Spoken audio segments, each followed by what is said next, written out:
Welcome back, everyone, to the last session of the two-day conference organized in relation to Professor Marion's work at the end of his time at the University of Chicago.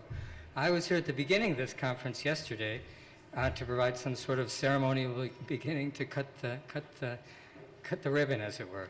I was brought back at this moment to provide some ceremonial transition back to Professor Marion at the end of really a wonderful 2 days of discussion.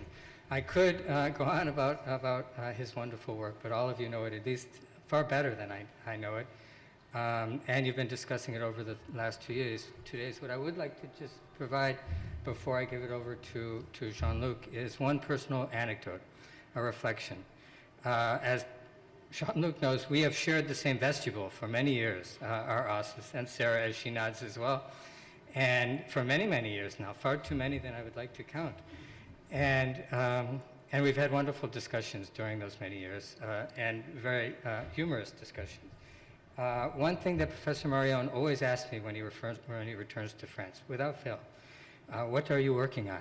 Is the first question you always ask me. And it is always remarkable that whatever I'm working on is the same book I've been working on for the last 4 years. You're already on your third or fourth book. So what I would say as I transition to your final remarks in the conference, I will speak for myself. I'm very much going to miss you next year as you work to retire, as you retire this year. I know you'll be back for a conference in the fall, but I'm very much going to miss you in our office space around Swift Hall, around campus, and teaching the courses that you do. What I will look forward to very eagerly is your next publications. Your next 2 books, I think you mentioned to me, are already in the works, but I'm sure many more than that. So please join me in welcoming Professor Marion to the podium to discuss and respond to the many discussions that have taken place over the last 2 days.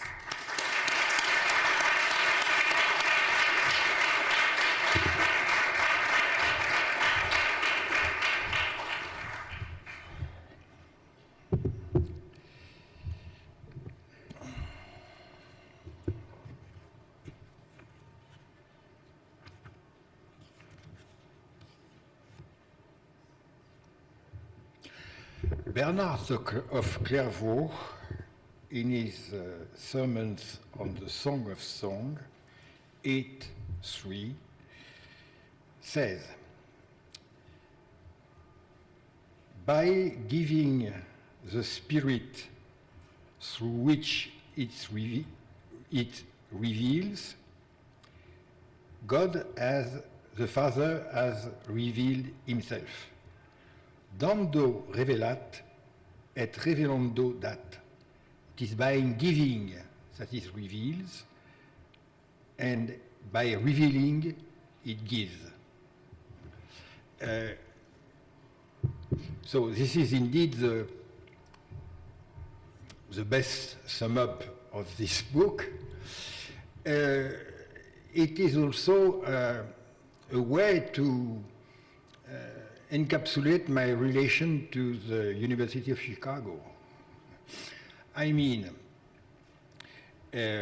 so I'm completing my 26th spring term in Chicago, which is not nothing, at least for me. And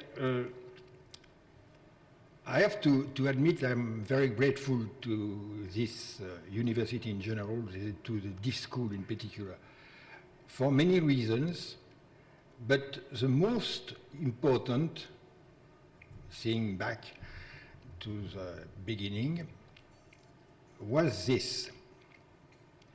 When I came in '94 for the first time, the translation of being of God Without Being was published 2 years ago, something like that.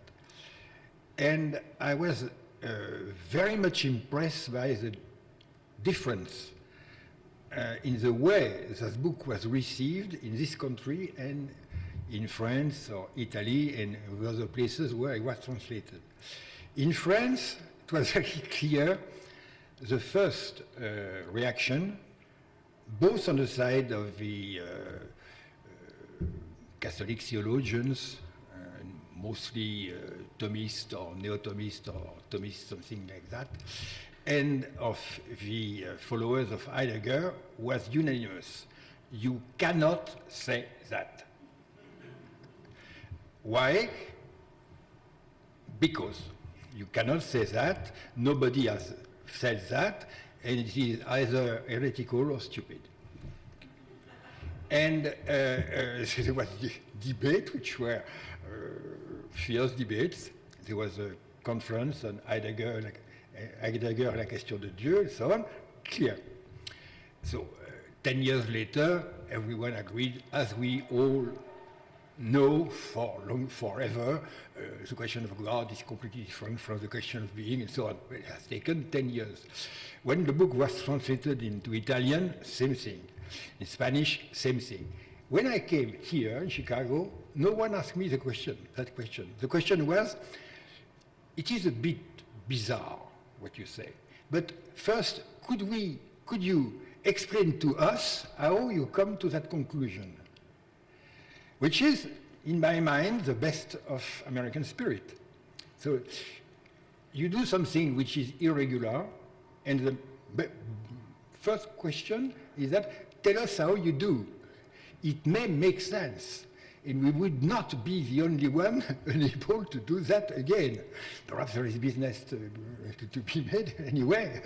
The first question, and that's why there is no complete closing of the American mind. There is also an American soul. There is also an openness of the American soul, which I experienced in Chicago. And it's why I started in Chicago to try to start books really interesting that is too difficult for me to write. So why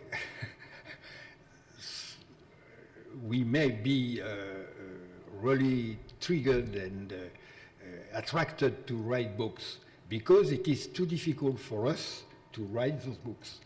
And it was my experience. And in particular, God Without Being Given, which was written mostly in Chicago, was a book very much more difficult for me to write, and it has taken time, but I think without Chicago I would never dare to try those books. And so after that I was always more ambitious and so on because of Chicago. Because in France, at the Sorbonne, for instance, you are supposed to remain in your box and do exactly what you were hired for to do, which is a good thing. I've done that. But in Chicago, every class was a springboard for a new attempt to proceed further. And it's why I'm really, I know what I have received in Chicago. And it was a decisive moment, and I have a thought for Dan Garber, which is now in Princeton, who first invited me to teach Descartes, which I did, indeed, and give me access to the University of Chicago, which I think, because of me, not the only one, but is the most well-known American university in France now. Because there was many exchange, many contact, and for many reasons, Chicago is the university, not only in the, as it is in the title of the novel by Andrew Greeley, The Bishop Come to the University, which is not a bad crime novel after all, and but the university is, first of all, the University of Chicago in Paris, and the center, the Chicago Center in Paris, is expanding, and now will become the hub of the presence of Chicago in Western Europe. So, thank you again to this great institution.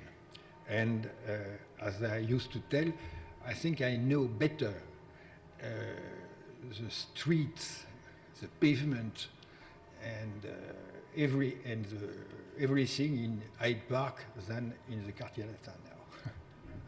And I shall not forget it.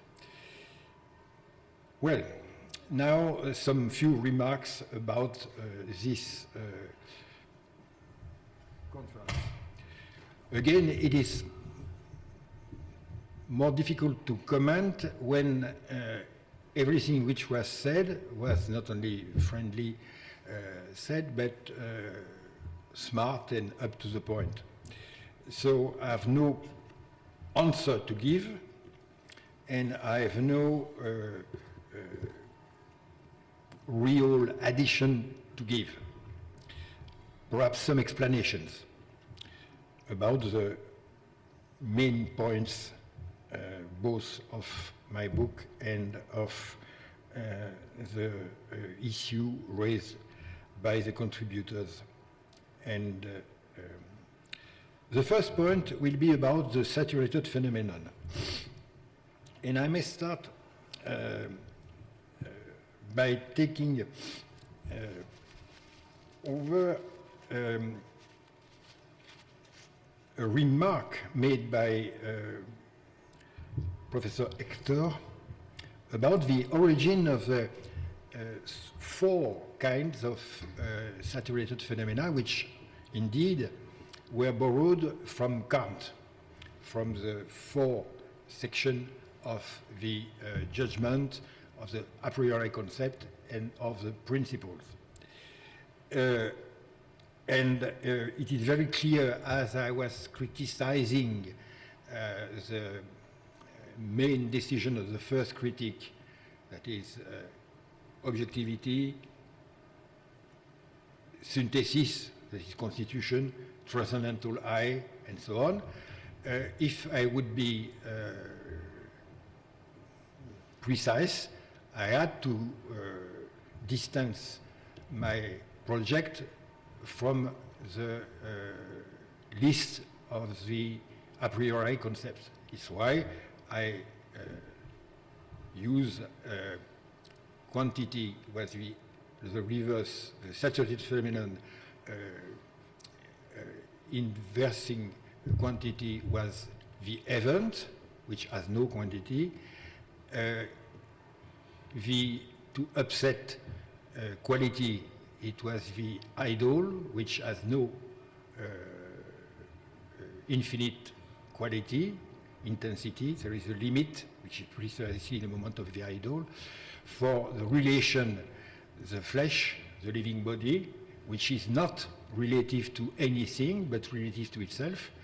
And for modality, the fact that modality, that is the fact that any possible phenomenon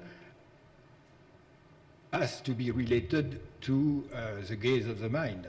And there is a case where my gaze is not the point of reference of the phenomenon, which is the face of the other, according to Levinas. So I started like that. But indeed, it was only a formal opposition to transcendental philosophy. And I discovered a bit later that in fact the saturated phenomenon were not, as they appeared at first glance in being given, they were not an exceptional case of phenomenality. It is in fact the most current case of phenomenality.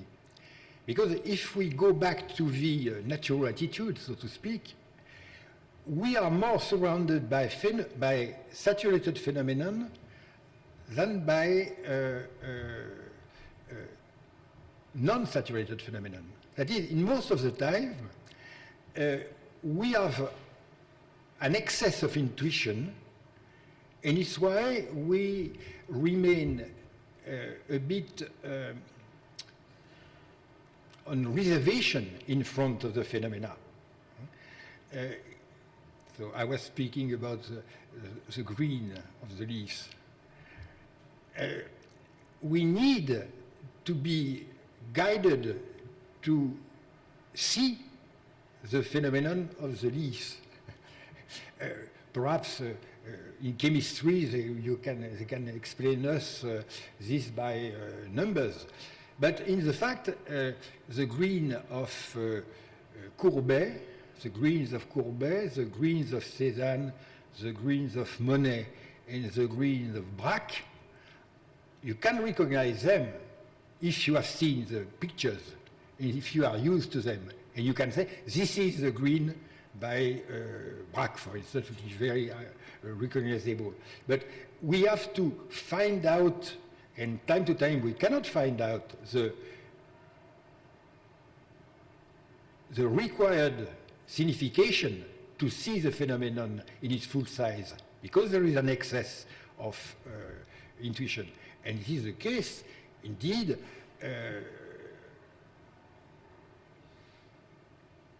when I get to know another human being, because the problem is that I have much more intuition of that human being that I have any concept or signification fitting those intuitions. So it can well be that the more I see someone, the less I understand it. It is, in fact, the regular situation. So the saturated phenomenon, to some extent, is the rule. And even technical objects can, in some case, become back saturated phenomena.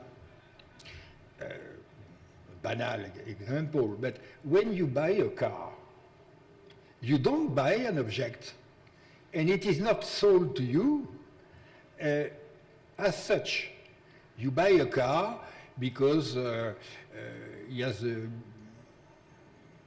will make you comfortable, because it will give you the impression to be well off, because your neighbor will be jealous, for many reasons, which are not practical, nor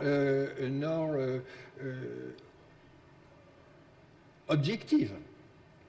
And the advertisement is based on the fact that this technical object will be made out as a saturated phenomenon. So it has a meaning, very imprecise, to prefer to buy BMW than Chevrolet. And back, because if you want a pickup, it's big pickup Ford F-50, it means something insofar as it is seen as a saturated phenomenon. So the phenomenality can be transformed from the regular objective phenomenon into a saturated phenomenon. So I discovered, it took me some time, that the rule is that the saturated phenomenon is not exceptional. And I have had a discussion with Jocelyn Benoit, who first reacted by telling me that it is completely exceptional. So it is on the margin of phenomenality, those saturated phenomena. No.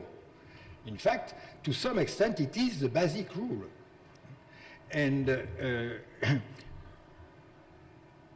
so, in this case, let us take another example, referring to the lecture given by Kevin Hart. Prose, most of the time, is a non-saturated text.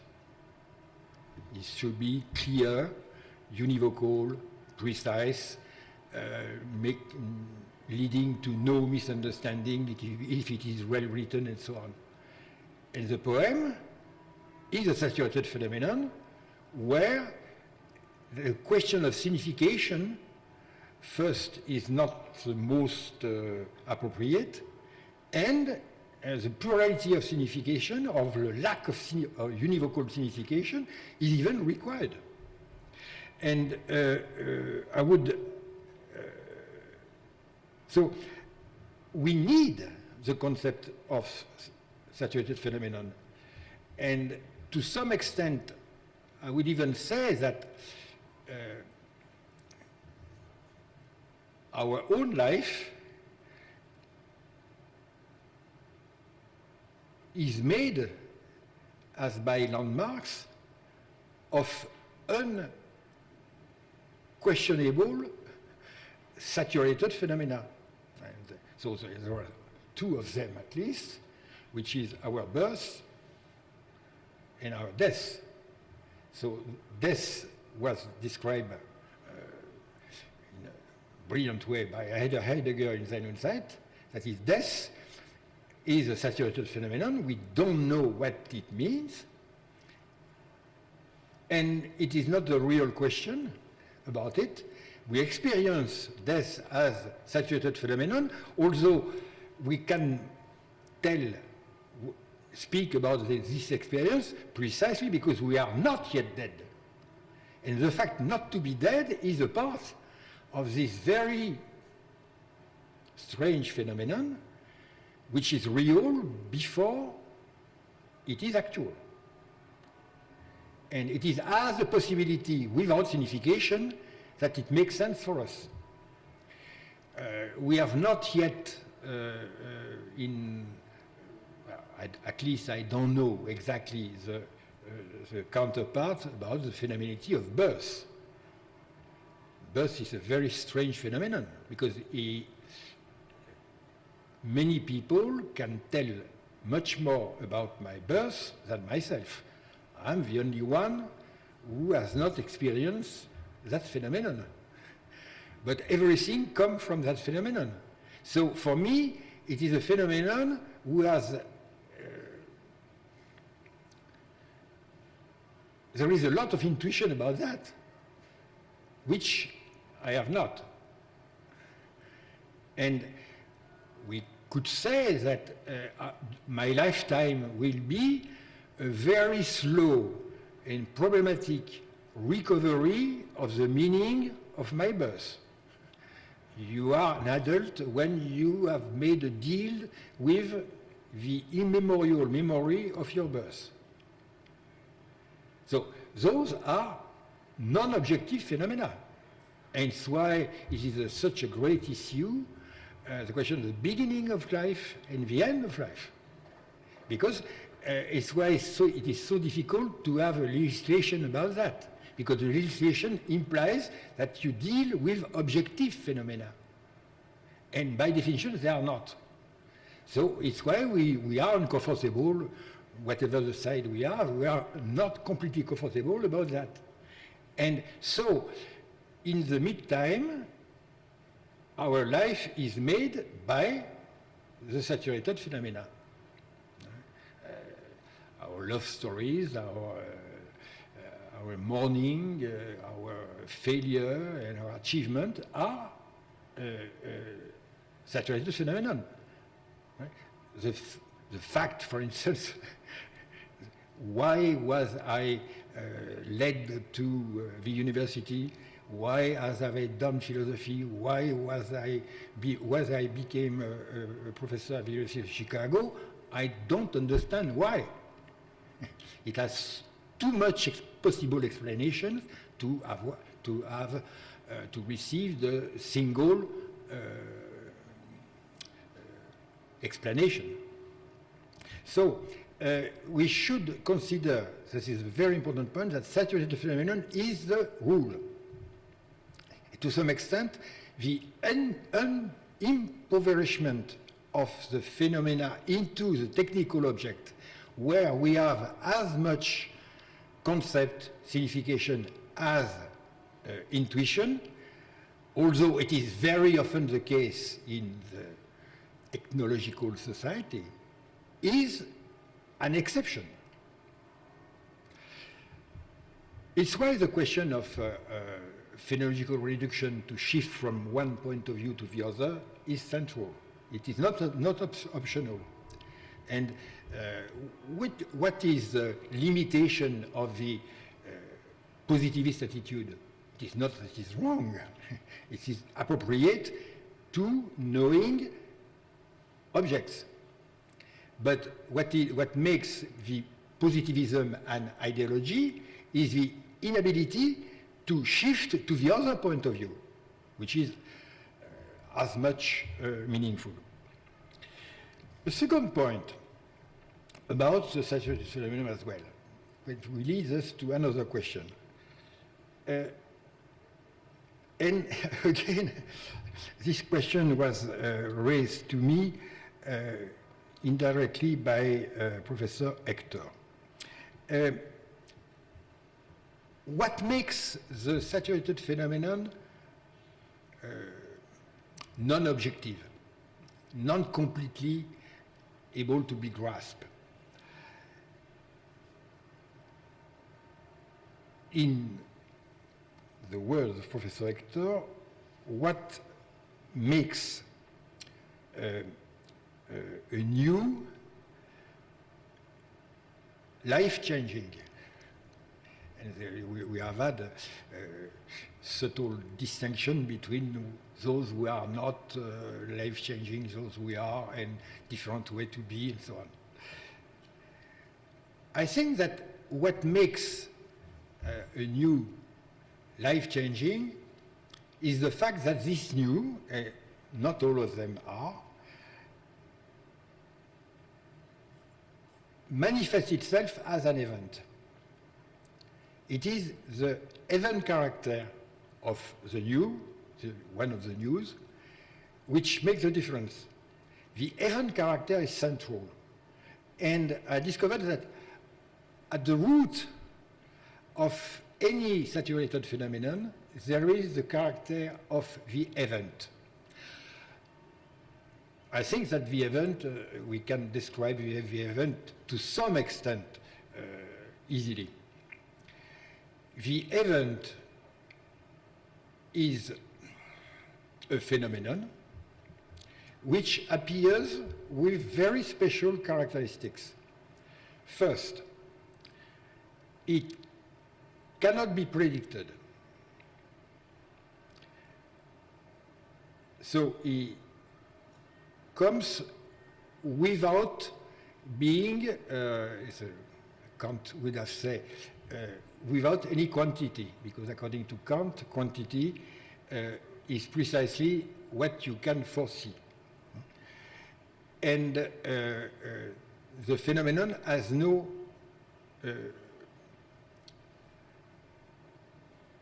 preambula. If it can be foreseen, it is not an event. Two, from the fact of the event, we can explain the consequences of the event more precisely. What will come after the event will be only understood as a consequence of the event. That is, everything will be modified, and from that moment on, we shall suddenly understand many things. As take the COVID pandemic. Now we have some new phenomena, in person or by Zoom teaching. The question of why it is better not to be obliged to wear a mask for social reasons. All those things were taken for granted before. Now they are questions. And this can be explained only by the COVID episode. But so the event is unintelligible in its cause. To some extent he has no cause, but he makes things after him intelligible as its consequences and effect. So you will see the event as a cause. We don't know the cause yet, but it has a cause indeed, which is true, possibly. But those causes will be discovered by historians in the future. So the past cause will appear after the event, not before.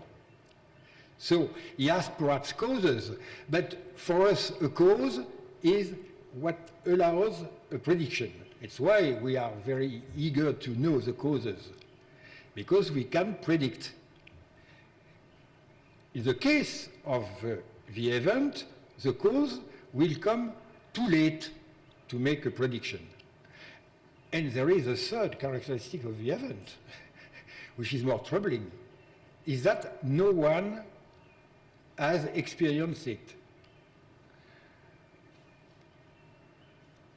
That is, no one can tell what happened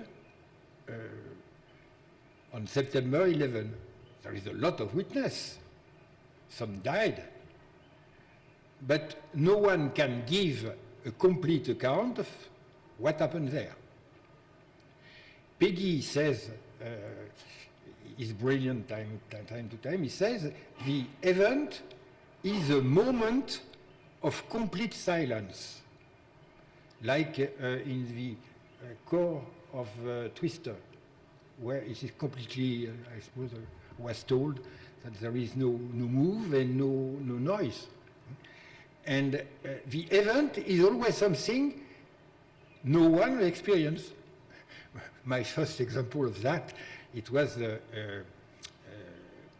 May 68. I was a student just admitted at the École Normale, and the École Normale, Redun, was the core, the art of the thing. Every discussion comes there.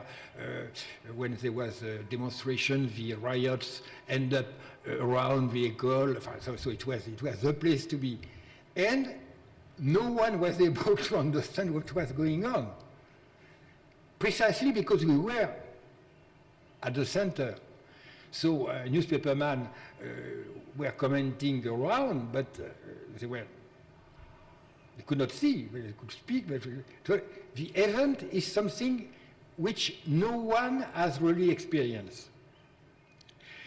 So there is in the event not only an ontological paradox, it is not an object for the question of causality and effect, and it is not a phenomenon you can grasp and adequately understand.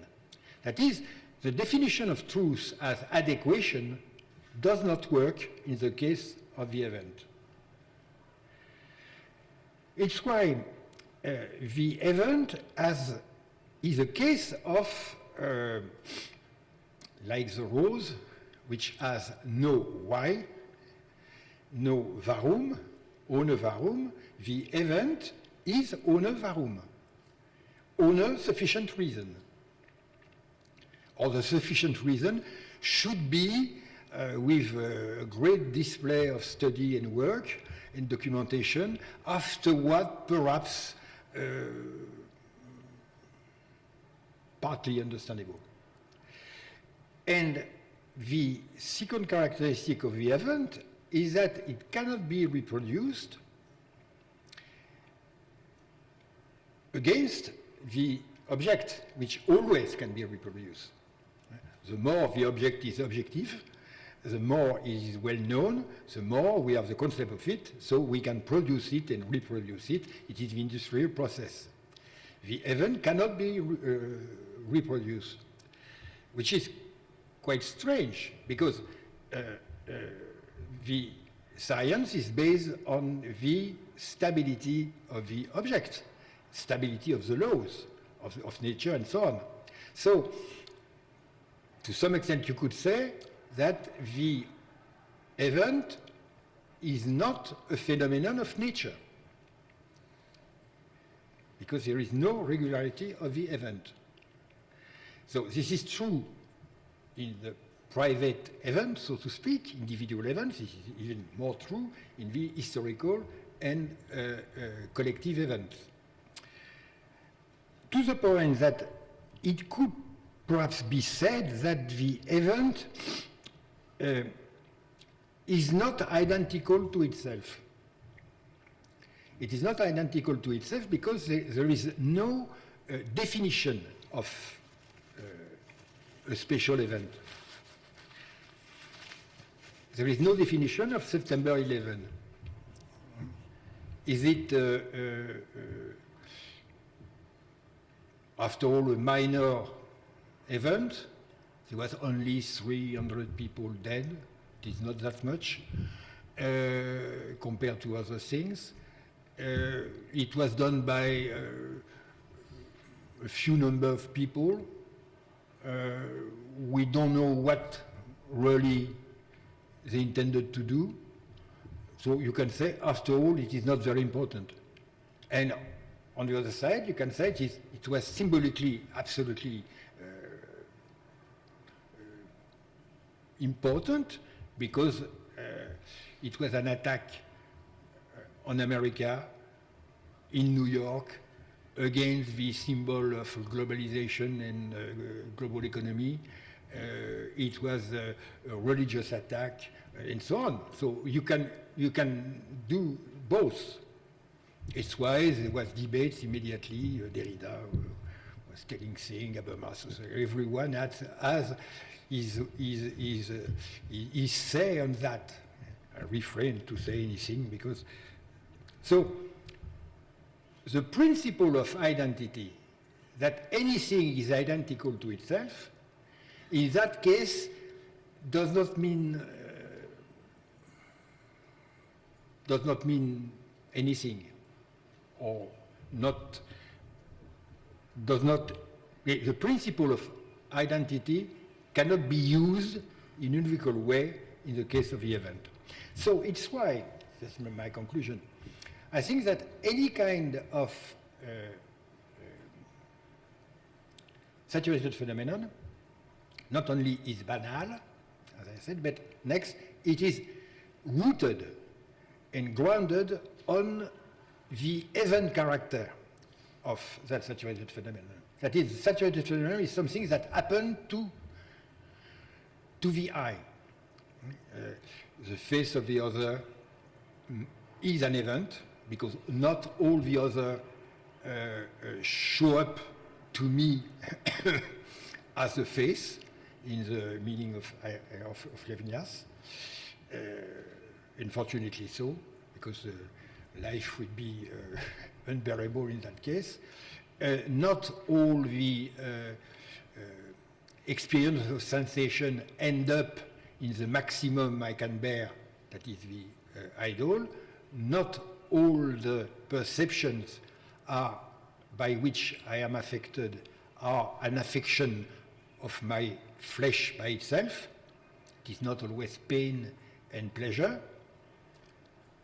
It can be objective sensation, okay? And not all the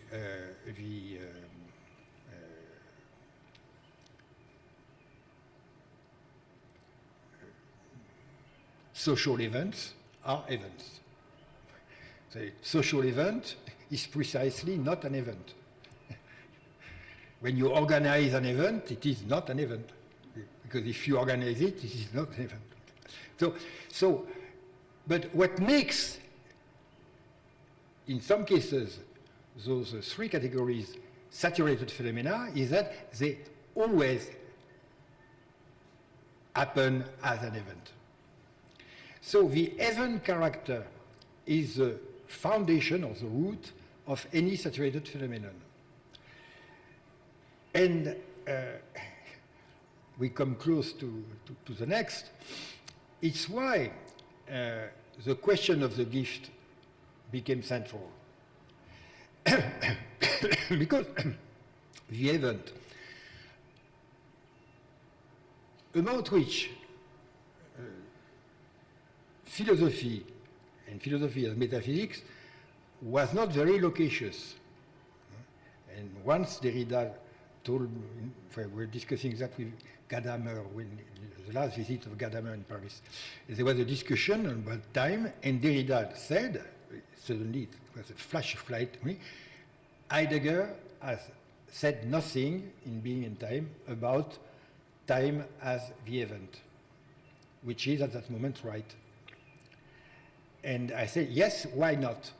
And there was a great move made by Claude Romano, who wrote 2 books, his PhD, in fact, on the event, the paradoxical temporality of the event after that. So the philosophy as metaphysics was not comfortable with the event, and it's why, in fact, there is no room for the event either in Kant or in Hegel. The only one would be perhaps Nietzsche. But before Nietzsche, not in Marx, strangely enough, to my knowledge. So it's surprising. And in classical philosophy, nothing. So how could it be possible to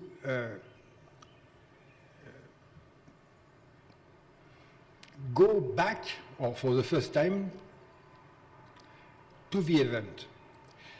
I discovered the Esgypt, with the strange relation we have with Heidegger, where we can find a lot. In Esgypt, which is Esgypt, which should be translated, it gives and not there is, because there is no is in the Esgypt. So Esgypt has what comes only once as an event. But Esgypt, it is geben. It is to give.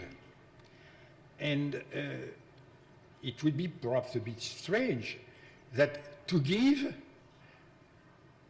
would have kept no relation with something which was studied by sociologists, the question of the gift. Marcel Mauss and many others have studied the phenomenon of the gift, counter-gift, and so on. So I ask myself, is there some possibility, some opportunity to understand better it gives, that is the event, referring it to the gift, the sociology of the gift? Why not? I explained that, and I remember well, Paul Ricoeur was there, and it was a discussion as today after reduction in givenness. And Ricoeur told me, you will never be able to connect Gegebenheit in Husserl with the gift in Marcel Mauss. I say, shall see. And he was right at prima facie, because in Mauss, the gift, counter-gift, is in fact a theory of the exchange. It's why it is a piece of sociology. So it is not the gift. And Derrida has the same problem. And Derrida explained very well that if the gift is really a gift, it should not be an exchange. It's why the gift cannot be understood, because it contradicts the condition of its understanding, which is true. So I had to try to connect the gift with the given, and I have done that in Being Given, by reducing the sociological gift to givenness. That is to say, there can be a gift without a giver, there can be a gift without a givee, and there can be a gift without anything given, any object given. So this connection was made to some extent. I assume that. At that moment, the question of givenness became serious. Givenness as a way not to be,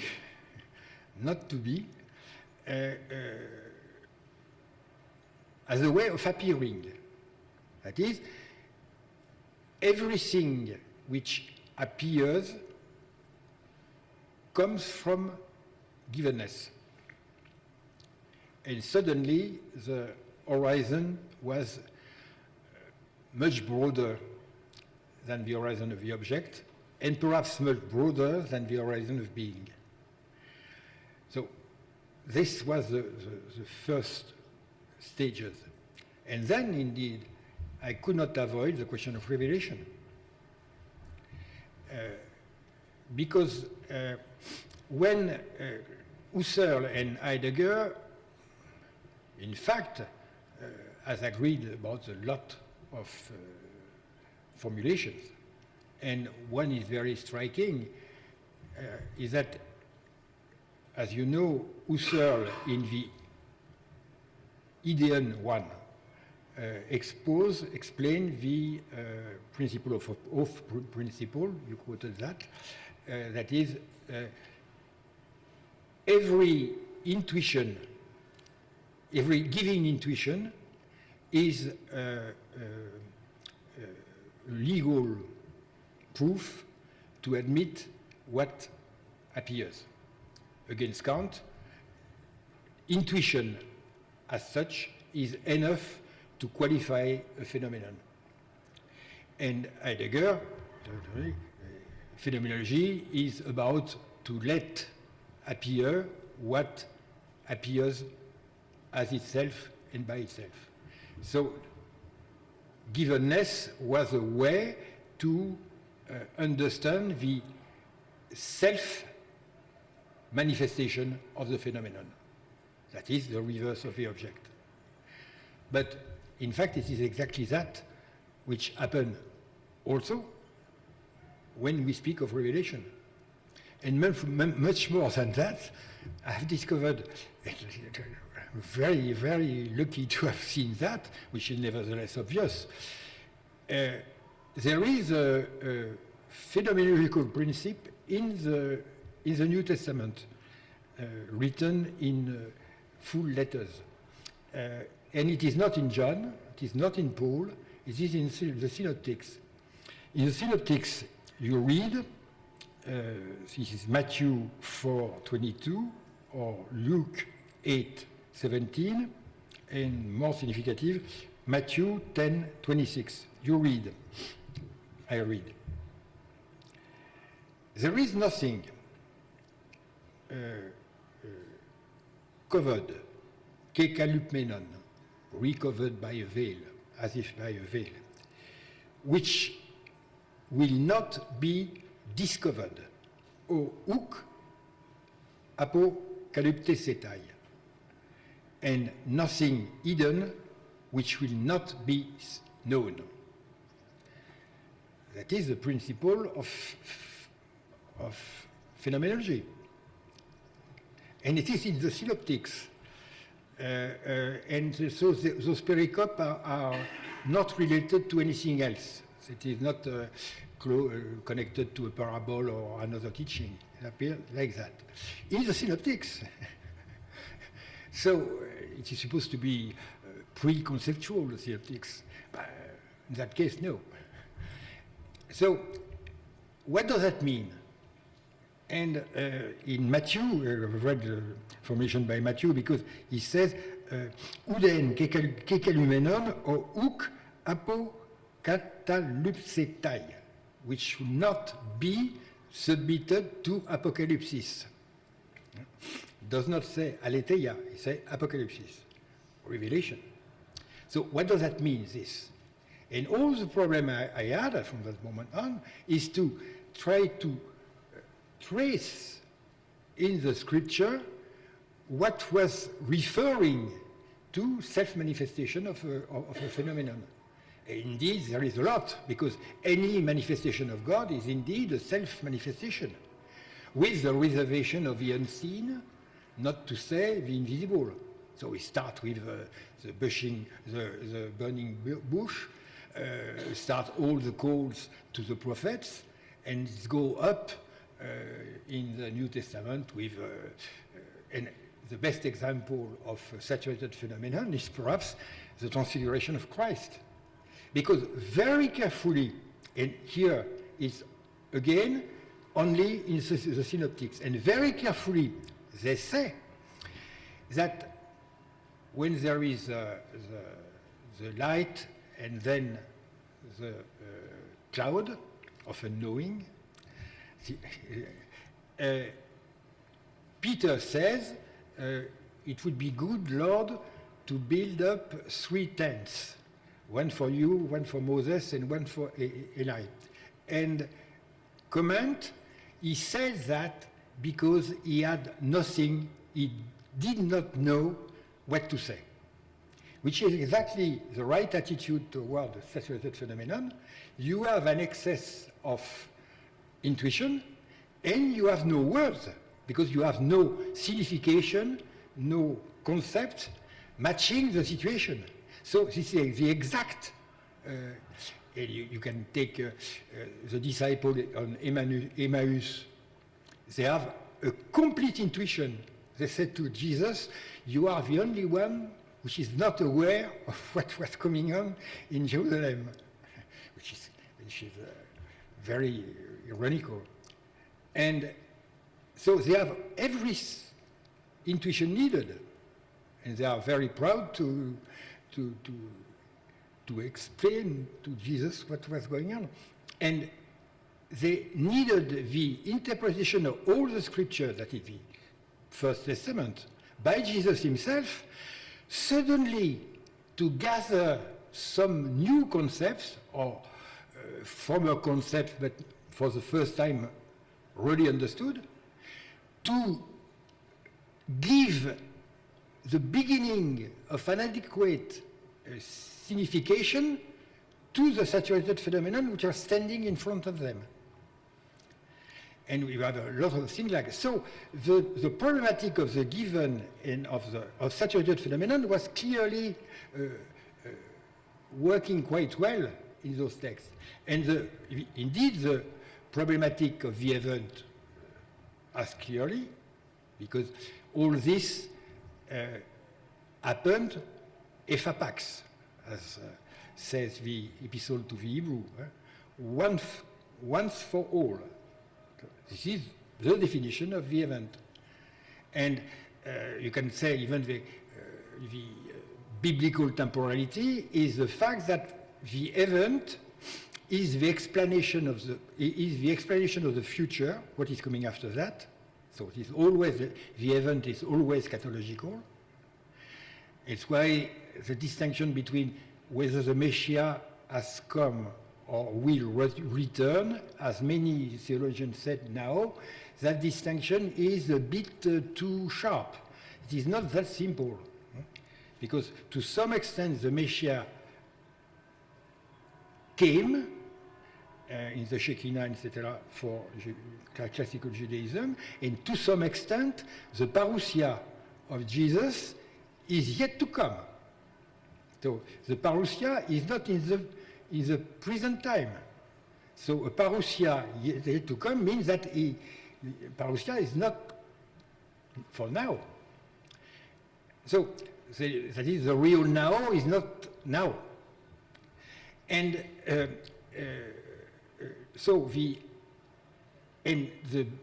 biblical events are the truth of what is coming, and they are to some extent unpredictable, but they make clear that God is faithful, and that he has kept his promise, which we discover only at the moment of the event.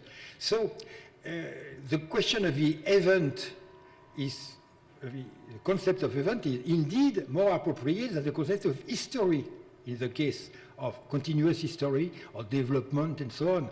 The concept of development, of history of the biblical narrative, it is inadequate.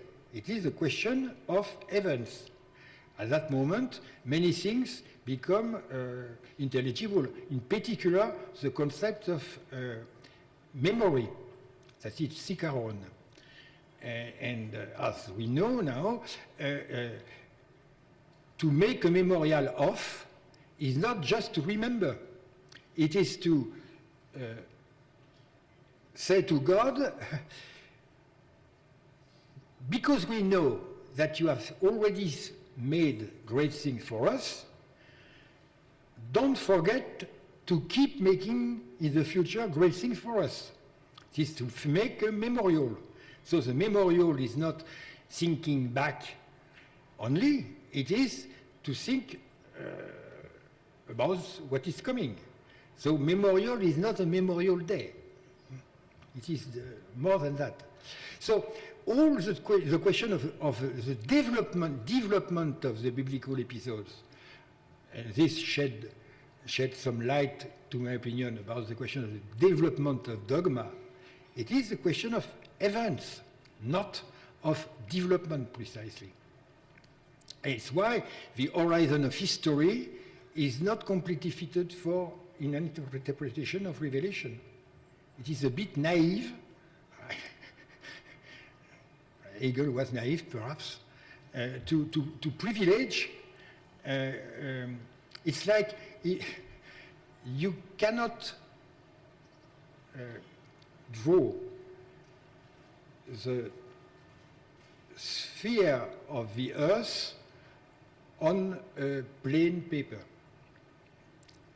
You cannot understand the time of revelation according to the homogeneous development of history.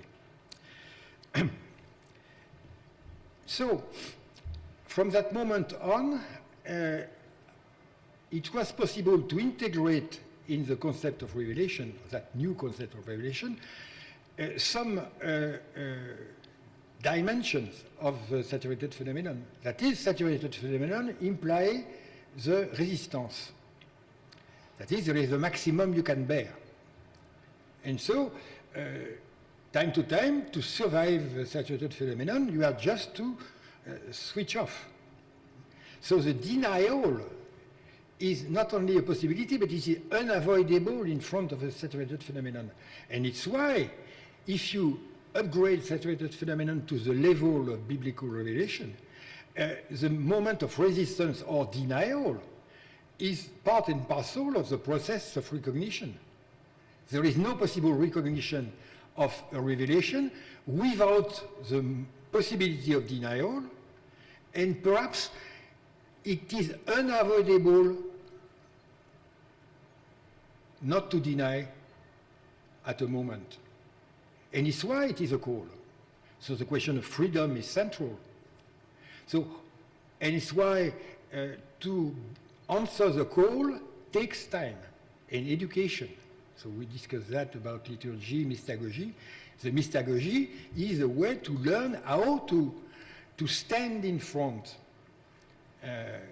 and to get into the saturated phenomenon by excellence, which is revelation. So I learned a lot about what was said. So there is a last point which I would try to sum up quickly, which is the how to say that, the phenomenal, I would not say phenomenological, phenomenal, because we are no more in phenomenology stricto sensu, and both Carl F.T. and Ryan pointed that out. That is, in that use of phenomenology, you have to transform phenomenology itself, indeed. So the phenomenal dimension of revelation is Trinitarian. Without the three of the Trinity, you cannot imagine that. Why? Because if you... The question, what do you see when you see in Revelation? So there is the formulation by John. It is in John 14, I think. When you see me, you see the Father. When you see me, you see the Father. What does that mean, if it means anything? So it was, I think, correctly and with a grand consistency commented by Basil, by Augustine, by Irenaeus, and by many others. The Father is invisible and will remain invisible. So how can we see the Father seeing the face of Jesus as icon to teu to aoratu? Answer. Because as in our experience of the given, which partly become visible for us at the measure of our capacity to receive it, the same way Jesus put the similarity, the first visible, the first visibility of a complete visibility of the Father is sealed into the face of Jesus. He is the seal of the Father. And this seal being perfect, you can look through it to the Father.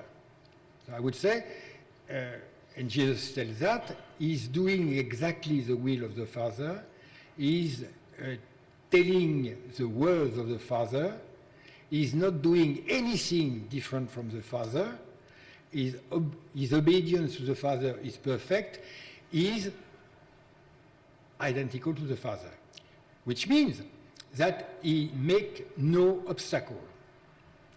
He is not an image between the Father and us, he is transparent.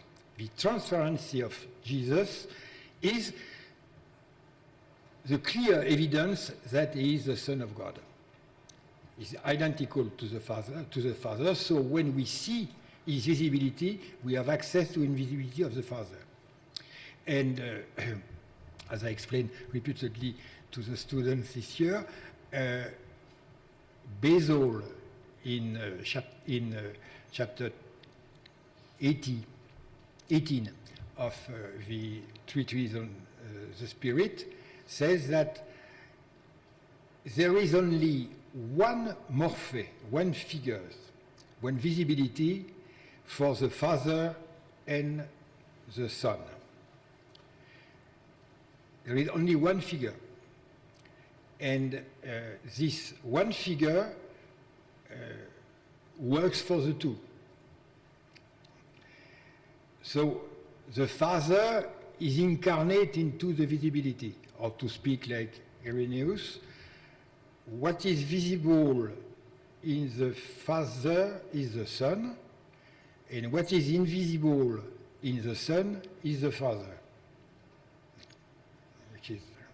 So the visible and the invisible are the same. But to see in the visible, transparent Son the invisibility of the Father, you have to confess that he is the Son. He's not the son of the carpenter. He's not even bearing any of the title registered by the Scripture. He's not the Son of Man. He's not the son. He is the Son of the Father. Not even the Son of God. He's the Son of the Father. It's a technical term, most approaching. Bon, he's the Son of the Father. But to do that, and this is commented in many texts, including the Confession of Peter, you have to be led by the Holy Spirit. So the Holy Spirit is like the director of a movie, putting the actor, the visible actor, in the right position for the scene and the shot, in order to make them appear the right way for the spectator to understand the story.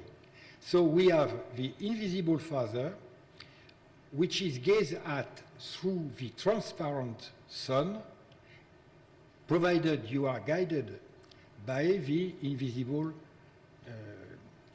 Spirit.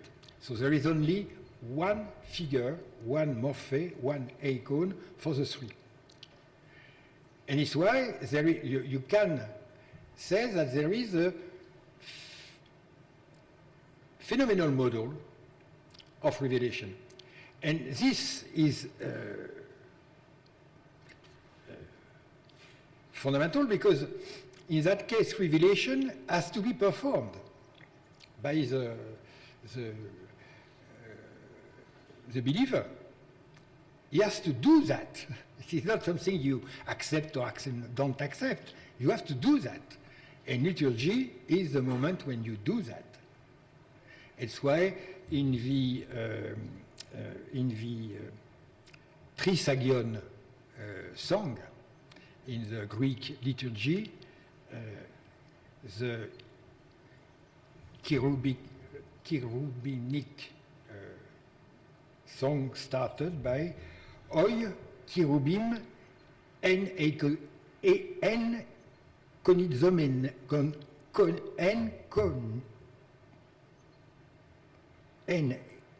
ekonizontes ekonizontes, playing the role of the icon of the cherubim, to play the role of the icon, which is exactly what the revelation is. You have to play the role of the icon, that is to enforce the performance of the icon. And so liturgy is the performing of the anamorphosis. So those are the main points of this project, but you know this, and I know this by experience. If what you have suggested is true, it will be told to you after some years by the others. You are the others. I thank you for having paid attention to that, and perhaps from telling me that in the future it was not completely wrong. Dando revelat, revelando dat. Thank you very much.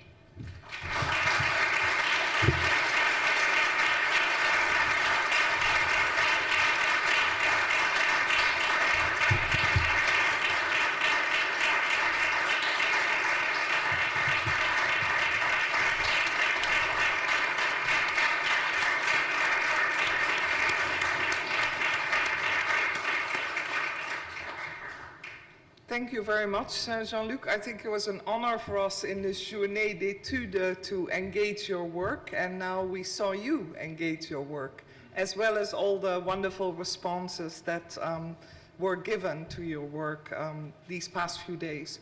So I want to thank all the speakers, Tamsin Jones, Carl Hefty, I forget people, I'm sure, Kevin Hector, Brian Coyne, and Kevin Hart. We had 3 key KHs in here, which was very complicated in planning this event. And of course, thanking Jean-Luc as well. I also want to thank the Marty Center, Brie Lascotas here, the executive director, the dean for doing his introductions, all my colleagues in theology, philosophy of religion who've contributed. It was a wonderful event, even in a metaphysical way that I think I can sort of capture what was going on. So maybe it was a different, an event with multiple layers in a way. But it was a wonderful time together here. I want to thank all the people who attended. And we look forward to more of this. So the past that will become the future, you know, that will happen in November. And we look forward to seeing you back here. And in the meantime, your presence will be missed in Swift Hall. Thank you all very much.